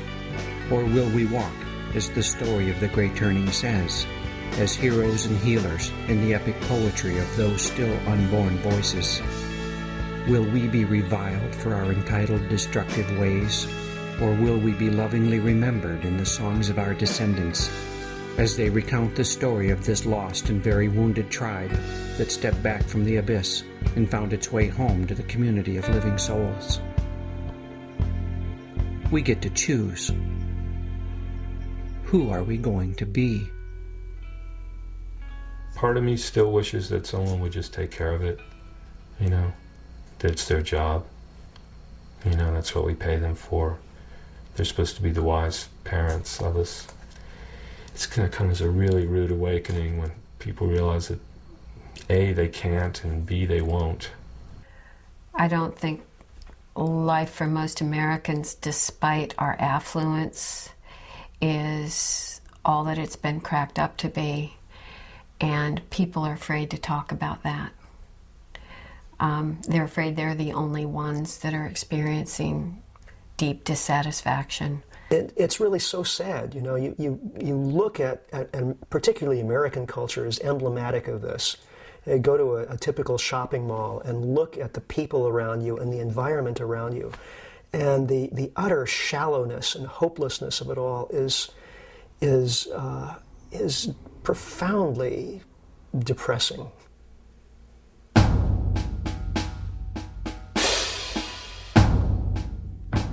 Look, is this who we are? Consumers, shoppers, workers, voters? Does our identity lie in Nielsen numbers and box office receipts and the gross domestic product? Are we on this earth to sell cheeseburgers to each other and yell at our children and drive around in clown cars and fall asleep in front of the tube? Are we destroying the planet, as Dmitry Orlov asks, just to be somewhat more comfortable for a little while? I keep having to remind myself, this culture is not humanity. It is only one culture out of the tens of thousands that used to exist on this planet. Only one culture out of the many that are still hanging on. That it has overrun the world means nothing about its rightness, its greatness, or its destiny. It means only that we live in a system of social evolution that selects for short-term power, rather than for compassion, or for sanity, or for long-term survival. I think we are much more than we've ever been allowed to believe. Denied the connection and meaning that nourishes us, we've grown small and stunted in the shallow soil of this culture. It's time to revitalize that ground of our being. What really is important and what adds value and what adds, what does a life well lived look like? Humans have a history of living much more in touch with the natural world, with the planet, much more sustainable, much more spiritual, much more communal. That's who we are. As all of this starts to shift and change and disintegrate and collapse, there's the opportunity, in fact, to come back to ourselves, to grow up fundamentally as people and as a culture. We're in a time of initiation, folks. A mass initiation at the level of culture itself. A vision quest for the collective mind. This culture's arrogance, its adolescent sense of invincibility and entitlement, must be sloughed off to make room for a more mature sense of interdependence with, and responsibility to, the community of life. This is the work of initiation. Stepping into this cultural maturity, we will take our rightful place in the community of life, and we will fall back in love with the world. We can do this, but only if we choose to. Only if we lay down our weapons in this insane war against the world. Only if we surrender control and move back into relationship.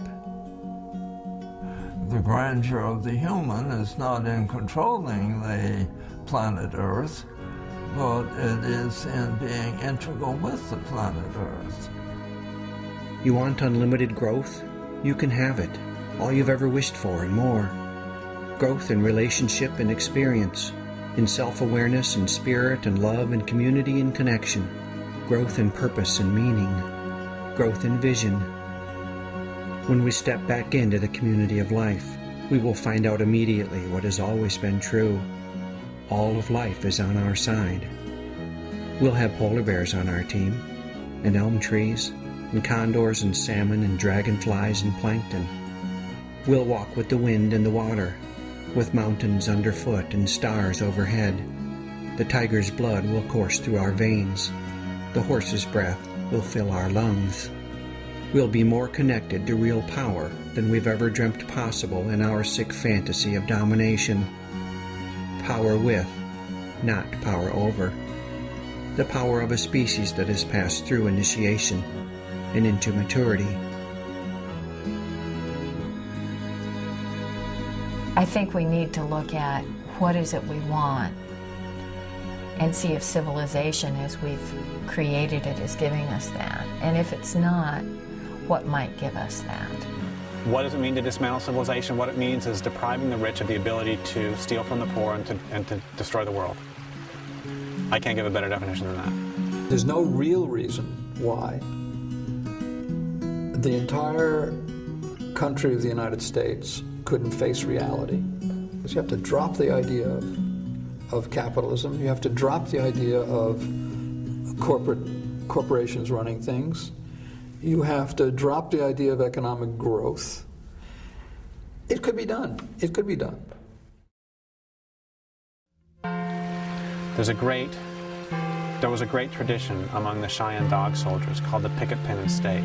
They would get a tanned rope called a dog rope and a picket pin that's used to stake horses to the ground. And they would attach the picket pin to the sash, the dog rope that was attached to them. And then in battle, they would drive the picket stake into the ground. And that was done as a mark of resolve, because once it's driven, you can't leave until either you're dead or you're relieved by another dog soldier or the battle's over and everyone is safe. So the question I ask people is, at what point, where will you drive your picket pin? Where will you stake yourself out and say, I'm not going to retreat anymore?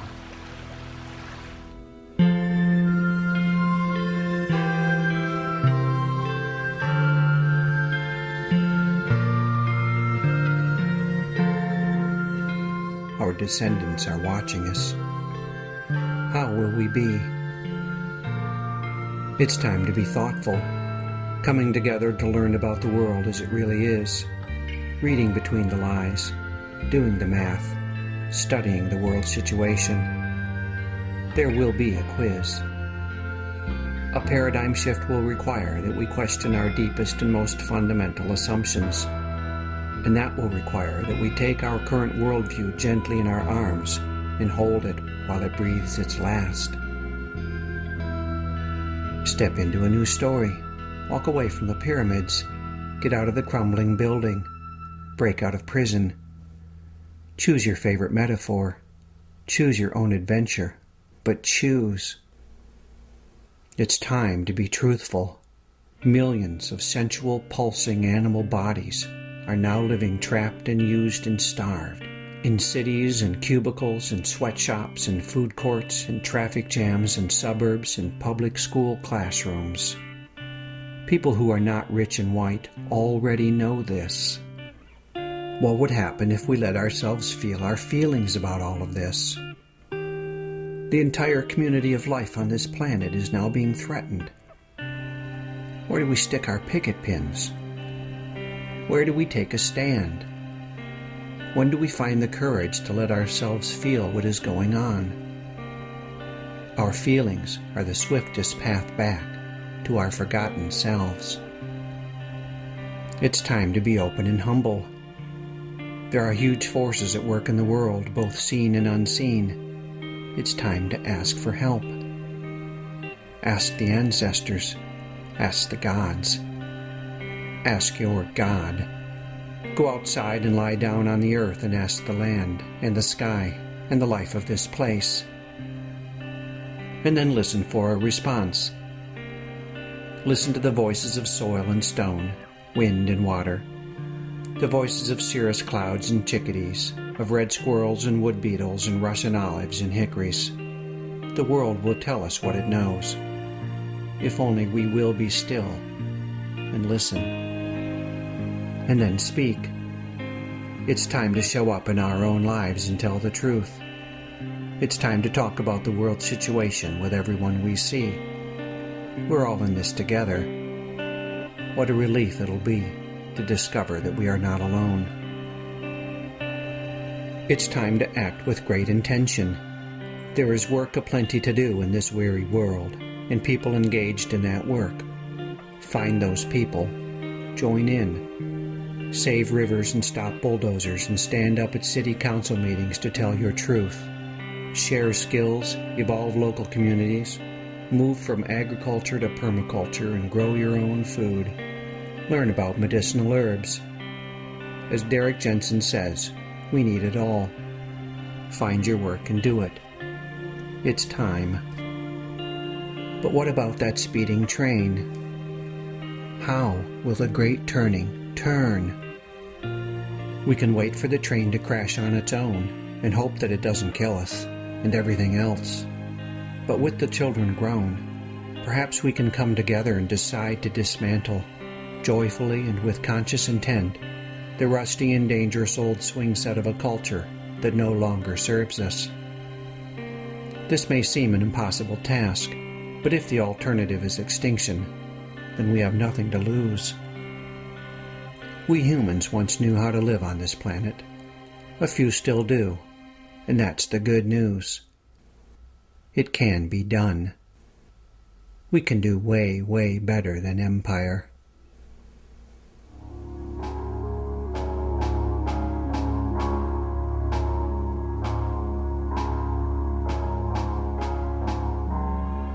Let's jump off the train and build a boat. The train is constrained to rigid tracks, and its momentum makes it almost impossible to steer. But the boat is a very different thing.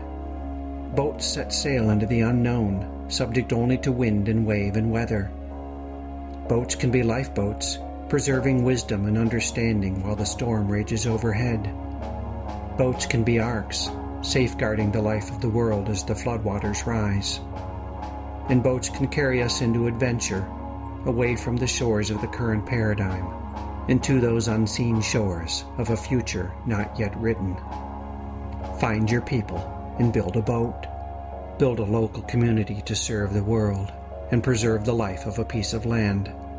Or set sail in the wider world, interrupting the destruction, healing the wounds, crafting connections and changing minds. Build a boat, a lifeboat, an ark, a galleon of adventure and imagination destined for unknown lands. Build it now. The ice is melting. The waters are rising. We're going to have to let go of the shore. I do not know if I will survive the crash of industrial civilization or the impacts of the climate change that civilization has unleashed. I do know this. I have a choice about how I meet it. I have a choice. We have a choice. I can meet it with a burger in my hand, a French fry in my mouth, and a cold drink spilling onto my jeans. Or I can meet it with consciousness, integrity, and the sense of purpose that is my birthright. I can meet it on the far side of initiation, a mature and related member of the community of life, standing tall, doing my best to protect and serve this earth that I love. This is the course I've chosen. This is my picket pen. I will show up, and I will tell my truth. But it's hard to sail alone when the seas rage so fiercely. If you sail with me, we shall both be made stronger. And when others join us, then our crew will be made strong indeed. Together, we will set forth to find that new land. What a way to go. Let's build a boat in case the waters rise. Let's build a boat. The clouds, they gather in the sky. Let's build a boat. For when this storm comes, let's build a boat. For when the rain it beat like drums, oh, the levee will get pounded. Oh, the people are out having fun. Someday our work will pay off. We will float, others will be overcome. But you cannot run the water. Oh, you cannot run the water. You cannot run the water. Let's build a boat.